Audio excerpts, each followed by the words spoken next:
베드로서는 계속해서 제가 말씀을 드립니다. 베드로서는 누가 누구에게 베드로가 어느 정도 신앙이 있다라는 표현보다도 천국의 소망을 확실하게 둔 자들에게, 그러니까 세상의 소망이 아니라 천국의 소망을 둔 자를 우리는 뭐라고 부를까요? 뭐라고 부를까요? 맞습니다. 성도라고 부릅니다. 이게 성도입니다. 성도는 뭐 교회 다니는 사람, 뭐 다니는 사람 그게 아니라 성도에 대해서 정확하게 정의를 내려주고 있는 것이 베드로서입니다. 성도는 땅에 이 땅을 뭐라고 인정한다? 썩어서 없어질 것으로 인정을 하고, 그러니까 우리의 소망을 이 땅에 두는 것이 아니라 하늘나라, 영원한 하늘나라. 그러니까 하늘나라는 어떻다고 인정한다고요? 영원하다라고 인정을 하고 그 인정한 대로 믿고 또 그곳을 소망하는, 그러니까 믿음, 소망, 사랑이 이제 어떤 것인지 이 퍼즐이 좀 맞춰졌으면 좋겠어요. 믿음, 소망, 사랑. 네. 뭐 아시겠죠? 그러니까 이 소망은 뭐 하나님께서 나에게 복을 주실 거야, 내 자녀가 잘 될 거야, 내가 막 돈을 벌 거야, 내가 뭐 어떻게 될 거야, 그 소망이 아니라 천국에 대한 소망. 그러니까 믿음은 뭐죠? 이 믿음은 예수님을 믿는 그 믿음을 얘기하는 것이 아니라 금방 말씀드린 것처럼 이 세상은 썩어 없어질, 그러니까 예수님을 믿는 사람들에게 있어야 할 것이 믿음, 소망, 사랑이거든요. 그렇다면 예수님을 믿는 자들에게 또 예수님을 믿어라라고 얘기하는 것이 아니라는 거죠. 그러니까 이 믿음, 소망, 사랑은 예수님을 향한 그 믿음이 아니라 금방 말씀드린 것처럼 이 땅과 하늘나라를 이렇게 구분할 수 있는 그 지식을 통한, 지혜를 통한 믿음, 그리고 우리는 소망하는 거죠. 천국을 믿는 사람이어야지만 소망할 수 있어요. 그러니까 그 소망, 그리고 이제 그 사랑은 뭔가요? 이제 그 사랑은 그 소망을 가지고 이제 우리가 베푸는 사랑이죠. 이 사랑은 육신적인 사랑이 아니라 영적인 사랑이고, 그것을 우리가 한마디로 얘기해 보면 복음을 증가하는 것이다. 그러면서 그 중에 제일이 뭐라 했습니까? 사랑이다. 그 말씀을 가지고 있기 때문에 많은 순교자들이 피를 흘릴 수 있었다라는 거죠. 그 중에 제일은 사랑이다라고 가르치지 않았다면 순교자가 피 흘리기는 참 힘이 든 것입니다. 우리에게 그 중에 제일은 사랑이다라고 우리에게 알려줬기 때문에 우리도 지금 무단히 노력하는 거잖아요. 지금 여기서도 이제 그 의미가 나오고 있거든요. 그러니까 한 절 한 절씩 우리가 한번 살펴보도록 하겠습니다. 너희 마음에 그리스도를 주로 삼아 거룩하게 하고. 그러니까 제가 지금 서두에 항상 이걸 깔잖아요. 이거는 여러분 우리가 이번 주일날 퍼즐 얘기가 나와서 이제 하는 얘기인데 정말 중요합니다. 이 말씀을 하나로 묶기 위해서 참 중요한 판 중에 하나거든요. 해리포터라든지 이런 여러 영화를 보시면 그 복선이 다 깔립니다. 그렇지 않던가요? 앞에 내용을 대사를 잘 듣고 앞에 어떤 내용이 있었는지를 알아야 뒤에 갔을 때 탁 되는 것처럼 이 앞에 던져드리는 것을 잘 내가 가지고 있어야지만 맨 마지막에 손뼉을 한번 딱 칠 수 있다는 사실을 좀 기억을 하셔야 돼요. 그래서 좀 이렇게 눈치가 있으신 분들은 오늘 말씀은 어떤 식으로 가겠구나라는 것도 서두에 어떤 것을 뿌려 넣는가에 따라서 어느 정도 이제 여러분 정도 되면 좀 감이 좀 오셔야 합니다. 그래서 오늘 우리가 한번 살펴볼 것은 이제 믿음, 소망, 사랑이겠죠. 그러니까 베드로 전서와 전혀 상관없는 곳에서 믿음, 소망, 사랑을 얘기하는데 그것이 베드로 전서와 함께 이어지고 그 사랑에 대한 내용을 함께 나타내고 있다. 너희 마음에 그리스도를 주로 삼아 거룩하게 하라라는 것은 이사야서 8장 13절의 말씀을 또 인용하고 있는 겁니다. 그러니까 지금 베드로는 이 베드로 전서 후서를 한마디로 얘기하면 베드로의 설교입니다. 베드로의 설교. 이 설교를 이렇게 글로 적어 놓은 거죠. 그러니까 이 설교의 내용은 성경에 담겨져 있는 것이고 구약 성경을 인용해서 계속해서 베드로가 믿는 자들에게, 다시금요, 믿음, 소망, 사랑을 가지고 있는 자들에게 나타내고 있는 훌륭한 하나님의 말씀이다라는 사실을 우리가 바라볼 수 있습니다. 8장 13절에서는 나타내는 주는 만군의 여호와를 가리키는 것이나 본절에서는 그리스도에게 적용시키고 있는 겁니다. 그러니까 구약과 신약을 아주 멋있게 적용을 시키고 있다. 그래서 우리가 늘 얘기하는 것처럼 신약을 알기 위해서는 구약을 알아야 된다는 것이 그냥 헛 얘기가 아니라는 거죠. 신약은 철저히 무엇을 바탕으로?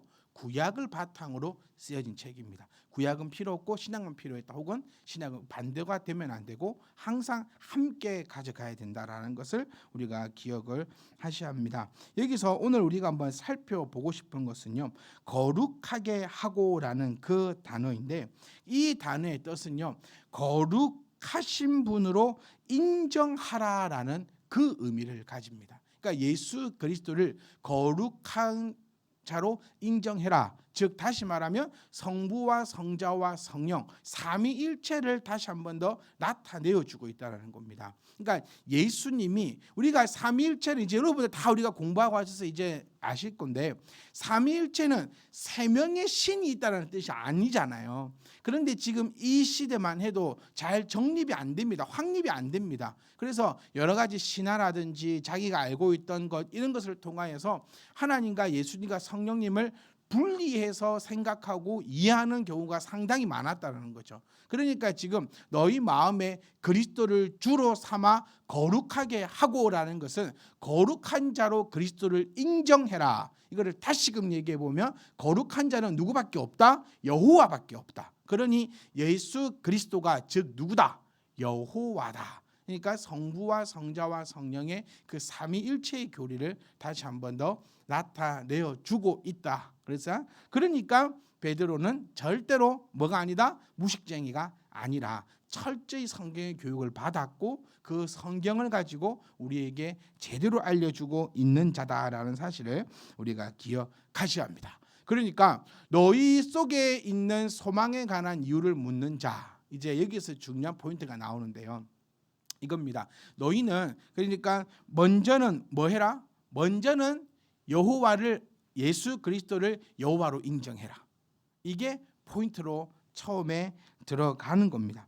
그러니까 그리스도의 주권을 인정하라라는 것이죠.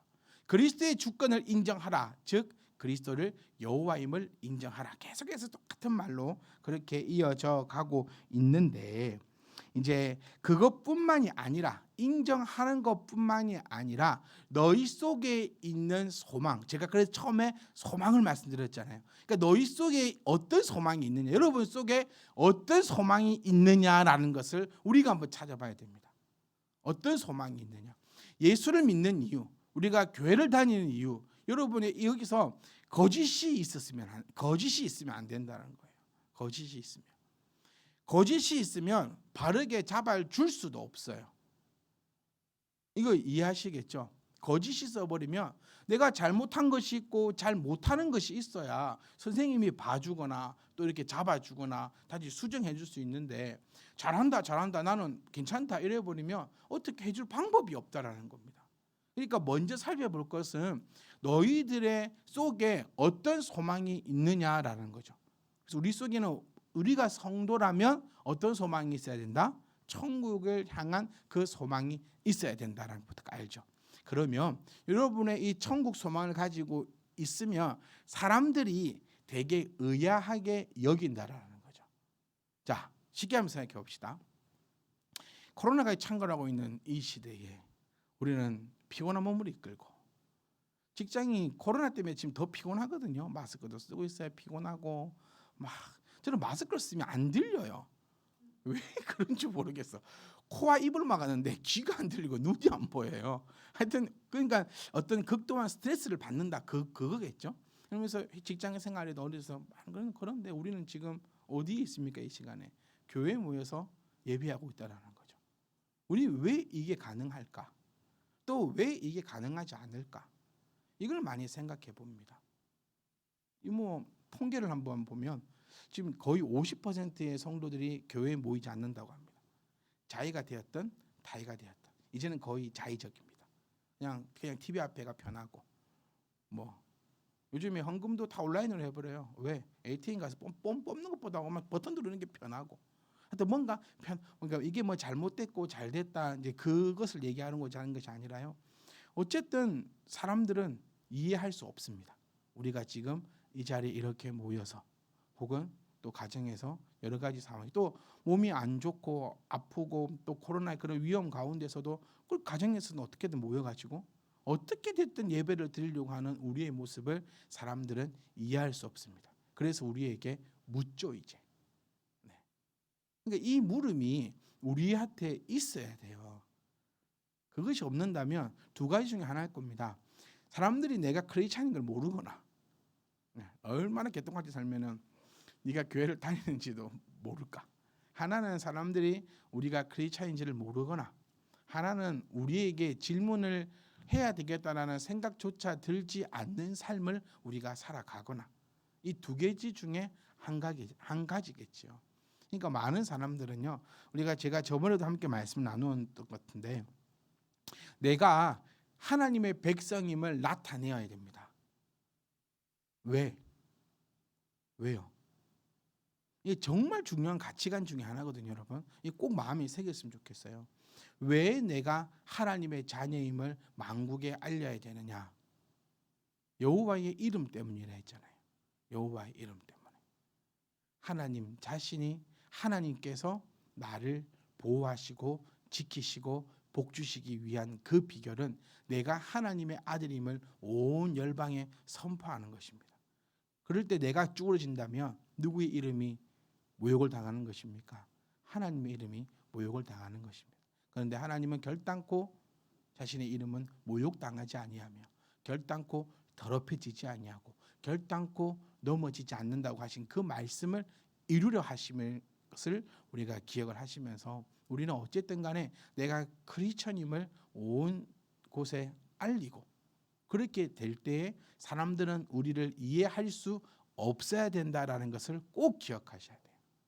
사람들은 오늘 우리가 이곳에 모여서 예배드리는 것을 이해하지 못하는 것이 당연한 것입니다. 근데 그것을 이해받으려고 우리가 스스로 예배의 문을 잠궈버리고 우리가 예배하지 않고 우리가 기도하지 않는다면, 우리는 어떠한 일이 있을 때 항상 기도부터 합니다. 세상 사람들은 그것을 이해할 수 없어야 한다는 거죠. 그리고 거기에 대해서 우리에게 이제 질문을 할 것입니다. 질문을 할 때 베드로는 우리에게 이렇게 얘기합니다. 대답할 것을 항상 준비하라. 이 질문에 여러분 스스로가 한번 답해 보셨으면 좋겠어요. 누군가가 여러분들에게 묻겠죠? 물어야 됩니다. 네? 누구야? 어떻게 그렇게 너는 세상 가운데 두려움 없이 그렇게 살아갈 수 있어? 그렇게 물어야 됩니다. 그럼 우리는 한마디 하겠죠. 나는 하나님을 믿어. 그래? 그 하나님이 뭔데? 이렇게 물어야 돼요. 한 번도 이런 물음을 받아보신 적이 없으신 것 같은데. 야, 너는 어찌 그리 매사에 자신이 있냐? 이런 거. 너는 이 와중에서도 어떻게 하나님을 찬양할 수 있어? 그러니까 보세요. 우리의 삶을 보면 슬플 때는 같이 슬퍼하는 것 같아요. 믿는 자나 믿지 않는 자나. 좋을 때도요, 그냥 같이 좋아하는 것 같아요. 별 차별이 없어요. 오히려 힘들고 슬플 때는 믿지 않는 자들은 뭐 원망을 하고 땅을 치고 가슴을 치고 후회를 해도, 우리 믿는 자들은 그런 경우에서도 하나님을 향하는 것이 우리들의 모습일 거예요. 그래야 사람들이 우리에게 와서 이상하게 여기고 의아하게 여기서 묻는 거죠. 너는 이렇게 기쁠 때도 하나님을 찾는구나. 아니면 반대로, 야, 너는 이렇게 힘들 때도 하나님을 찾는구나. 그거 왜 그래? 우리가 왜 그럴 수 있습니까? 소망이 있기 때문에. 그러면 사람들은 우리에게 그 소망을 묻겠죠. 그 물을 때에 우리는 대답할 것을 항상 준비해 놓아야 됩니다. 그러니까 준비한다. 이 어떤 의미가 될까요? 그러니까 여러분, 우리는 이제 우리 정도 되면 어디 나가서 복음을 전할 수 있어야 합니다. 예수님이 누군데라고 했을 때 거기에 대해서 내가 얘기할 수 있는 정도는 되어야 돼요. 하나님이 누군데라고 했을 때 하나님이 누구신지, 천지를 창조하셨고 그분이 모든 것을 움직이시며 그분에 대한 사랑에 대해서, 그분의 사랑이 예수 그리스도임을 우리는 설명하고 또 얘기하고 대답할 것을 뭐해라? 항상 준비하라. 이게 순종입니다, 여러분. 우리는 늘 순종하고 싶잖아요. 순종은 어떻게 하나요? 하나님 말씀대로 사는 것이 순종함입니다. 그러면 오늘 하나님 말씀은 우리에게 뭐라고 가르쳤나요? 대답할 것을 항상 준비하라고 가르쳤습니다. 이거는 베드로가 목회자에게 주는 서신이 아니라 하나님을 믿는 사람들에게 주고 있는 하나님의 말씀이라는 거죠. 그런데 또 조건이 하나 있습니다. 항상 말씀을 준비하는데 온유와 두려움으로 준비하라라고 나타내고 있습니다. 자, 온유는요. 한번 헬라어를 한번 분석해 보면 태도를 변화시키는 하나님을 신뢰하는 성품이고요. 두려움은요. 하나님을 경외하는 마음입니다. 그러니까 우리는 세상에 두려워할 것은 아무것도 없습니다. 단 하나, 하나님을 두려워하는 거죠. 그런데 이 하나님을 두려워한다는 것은 하나님을 벌 주시는 하나님 막 이런 하나님으로 두려워하는 것이 아니라 하나님을 경외하는 것이 바로 하나님을 두려워하는 것이다 라는 것을 우리가 좀 다 새기고 가셔야 해요. 그러니까 우리는 하나님 말씀을 항상 내 안에 있고 내 안에 있다면 이제 이것을 발산할 수 있어야 한다라는 것이에요. 오늘 저녁에 여러분 집에 가셔서 한번 묵상해 보셨으면 좋겠습니다. 들으면 알겠거든요. 항상 그래요. 공부도 항상 그런 것 같아요. 강의 듣고 있으면 다 아는 것 같아요. 근데 이제 강의가 끝나고 나고 문제집을 앞에 탁 들고 풀어보려 하면은 아무것도 모르겠어요. 마찬가지입니다. 근데 말씀도요. 목사님하고 같이 예배 드릴 때, 또 성경 공부할 때, 또 목요일 모임할 때는 그냥 들으니까 다 아는 것 같아요. 그럼 이제 스스로도 내가 한번 점검해 봐야 된다는 거예요. 그러니까 분명히 오늘 우리에게 주시는 명령입니다. 너희는 일단 소망을 품어야 되고 그 소망을 가지고 사람들이 궁금해해야 됩니다. 그리고 사람들이 궁금해서 물을 때는 거기에 대해서 대답할 수 있도록 항상 준비해야 됩니다. 어느 때든지 누구든지. 그런데 그 준비할 때는 온유와 두려움으로. 그러니까요. 이거 말씀 뭐냐면 대충 선무당에 사람 잡는다는 거예요. 대충 알아가지고 사람에게 전달해버리면 오히려 그것이 독이 되고 그것이 가시가 되니까 우리는 늘 말씀을 대할 때 두려움을 가지고 하나님을 경외하는 마음을 가지고 이 말씀에 귀를 기울여야 한다는 거죠. 책을 많이 읽으라고 합니다. 책을 많이 읽는 이유는 책을 읽고 나면 다 기억 못해요. 그렇지 않던가요? 한 권 읽고 10권 읽고 100권 읽고 1000권 읽고 10,000권 읽었을 때 그 책의 내용을 어떻게 다 기억하고 있습니까? 그런데도 책을 많이 읽으라고 합니다. 좋은 대학을 간 사람들의 대부분의 공통점, 그 부모들이 그 자녀에게 가장 많이 중요시 여겼던 것은 독서의 양이라고 합니다. 책을 많이 읽어야 된다. 그리고 그 책을 이해하고 풀어낼 수 있어야 된다라고 많이 얘기하고 가르쳤고 또 상위 대학을 다니고 있는 사람들의 대부분의 그 사람들을 정리해 보면 독서량이 어마어마하다 했다라는 거죠. 그게 무슨 얘기냐면 책을 읽어 놓으면요. 제가 저희 아들들에게 참 이 얘기 자주 해요. 책을 읽어 놓으면 필요한 순간이 나온다라는 거죠. 읽어 놓으면 나옵니다. 그게 지금 당장 내가 어떻게 안 되더라도 그래서 우리 삼국지 3번 읽은 사람하고는 말하지 말라라고 말이 있는 것처럼 읽어 놓으면 어떤 때에 어떤 상황에 그것이 나온다라는 거죠.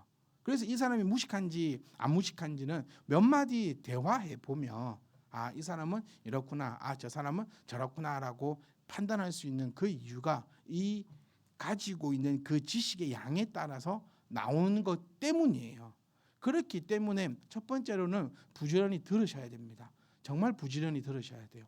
듣고 또 듣고 나면은 지금 당장 내가 뭔가를 얘기할 수 없고 뭔가 해결할 수 없지만 누군가가 나에게 물었을 때 진짜 내가 그것에 대해서 대답해 줘야 되고 알려줘야 될 때는 나도 모르게 내가 들었던 것이 나온다라니까요. 그러니까 그것을 말씀을 하나 들을 때에도 허투루 듣지 말고 온유함과 두려움으로 준비하는 것입니다. 그러니까 여러분 우리는 지금 말씀을 듣는 이유는요. 여러 가지 이유가 있겠지만 먼저는 내 영혼의 문제이겠지만 두 번째는 준비하고 있는 것입니다. 여러분 지금 말씀을 들으면서 준비하는 거예요. 뭘 준비하느냐? 누군가 나에게 소망에 관해서 묻거든 내가 대답할 수 있도록 준비해야 됩니다. 여러분 참 신기합니다. 여러분이 누군가에게 가서 말씀을 전할 기회가 있다 하면 정말 저랑 비슷하게 얘기합니다. 정말로요. 왜냐하면 우리가 같이 한 10년 이렇게 했었는데요. 그렇게 들었잖아요. 그렇게 알고 있잖아요. 그 가치관으로 우리가 함께 가고 있잖아요.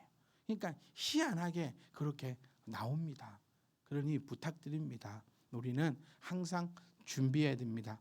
대답할 것을 항상 준비할 때 온유함과 두려움으로 준비되어야 하고 그 과정 하나가 지금이라는 사실을 우리가 기억하셔야 돼요. 그래서 모교 모임도 우리는 벌써 웨스트민스터를 끝내고 지금 장로교회에 대해서 우리가 함께 공부하고 있습니다. 이거 자 웨스트민스터의 질문 32번이 뭔가요? 모릅니다. 이거 우리 아무도 몰라요. 32번 그게 뭐지? 저도 모릅니다. 그런데 중요한 순간에 하나님이 누구신가요? 라고 물었을 때 나도 모르게 내 안에 놓았던 것이 튀어나온다라는 거예요. 그러니까 지금 베드로는 우리에게 부탁하고 또 권면하고 강하게 이야기하는 것은 온유와 두려움으로 대답할 것을 항상 준비하라라고 우리에게 나타내고 있는 것을 기억하시면서 그렇게 준비하시고 대답하는 것이 뭐다? 순종이다. 이거를 기억하셔야 됩니다. 그리고 선한 양심을 가지라라고 얘기합니다. 선한 양심은 도덕적으로나 영적으로 하나님을 인식할 뿐 아니라 하나님 앞에서 자신을 인식하는 것이 선한 양심을 가지는 것이에요. 내가 누구인지를 인식하는 것이 선한 양심입니다. 그러니까 뭐 물건 사고 그걸 얘기하는 게 아니에요. 하나님 앞에서 내가 누구인지를 정확하게 인지하는 것이 바로 선한 양심인데 그 양심을 가지는 그 이유가 뭐냐면 그리스도 안에 있는 너희의 선행. 그러니까 우리의 선행이 이제 뭐죠? 여기서 나오는 선행이 착한 행동이 아니라 있어요. 그리스도 안에 있는 너희의 선행, 그리스도 안에 있는 자의 선행이 뭘까요? 대답하실 수 있어야 돼요. 그렇죠. 말씀입니다. 말씀의 증거입니다. 네.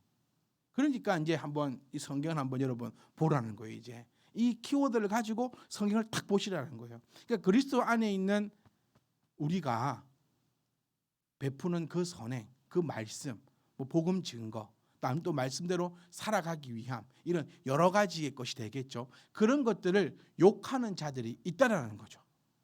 무조건 욕합니다. 착하게 살라 해도 욕하잖아요. 네. 그러니까 착하게 살면 안 돼요. 이렇게 얘기합니다. 세상은. 그러니까 지금 여기서 나타내는 것은 착하게 살아라라는 도덕적 이야기가 아닙니다. 교회는 도덕을 가르치는 곳이 아니라는 거죠. 길 건널 때 녹색불에 건너라, 쓰레기 떨어졌을 때 주워라 이거 가르치는 곳이 교회가 아닙니다.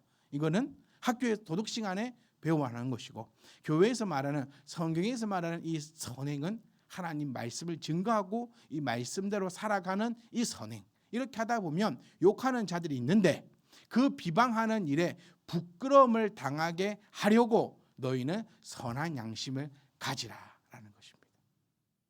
자, 정리하고 1분 만에 정리하고 한번 이제 맞춰봅시다. 우리는 소망이 있어요. 그 소망이 무엇인지 함께 나누었습니다. 그리고 그 소망은 절대로 세상 사람들이 혹은 교회 다니는 사람들이 이렇게 표현합시다. 예수를 믿는 사람들이 아니라 그냥 교회를 다니는 사람들이 이해할 수 없습니다. 천국 소망을 가져보지 않고서는 이해할 수 없습니다. 그러니 거기에 대해서 묻겠죠. 어떤 자들은 진짜 궁금해서 물을 수도 있고 어떤 자들은 공격하려고 물을 수도 있고 여러 가지의 의도로 우리에게 질문할 것입니다. 질문을 받으셔야 합니다. 그리고 그 질문을 했을 때 당황하지 않고 항상 대답할 준비를 하고 있어야 되는데 당황하지 않고 대답하려면 내 안에 지식이 있어야 됩니다. 그 지식이 있어야지만 당황하지 않고 대답할 수 있다는 거죠. 그렇기 때문에 말씀을 들을 때 또 말씀을 배울 때 온유함과 두려움으로 적극적으로 귀를 열고 내 마음에 담아 놓으라는 거죠. 그리고 선한 양심을 가져야 된대요. 이 선한 양심은 내가 누구인지를 정확하게 인지하는 양심입니다. 하나님을 인식하고 나를 인식하는 것을 선한 양심이라고 하죠. 하나님을 인식하고 나를 인식하니까 내가 어떤 삶을 살아갈지는 이미 다 알고 계십니다. 그러니 우리는 그런 삶을 살아가겠죠. 그런 이유는 바로 우리가 복음을 전할 때에 그 비방하는 자들이 부끄러움을 당할 것입니다. 이것이 있어야 우리는 한 발자국 한 발자국 걸어갈 수 있습니다. 세상 사람들이 비방할 때 나의 행동이 더러워서 비방받으면 그건 안 됩니다. 복음을 전하는 일 때문에 혹 비방을 받는다면, 예배 드리는 일 때문에 비방을 받는다면, 기도하는 일 때문에 비방을 받는다면 우리는 더욱더 선한 양심을 가지고 그들을 진정으로 대한다면 결국에는 그들이 부끄러움을 당하게 될 것입니다. 그 부끄러움은 이 세상 살아갈 때에 부끄러움을 얘기하는 것이 아니라 하늘 문이 열리고 주께서 이 땅에 재림하실 때에 부끄러움을 당한다는 의미가 돼요.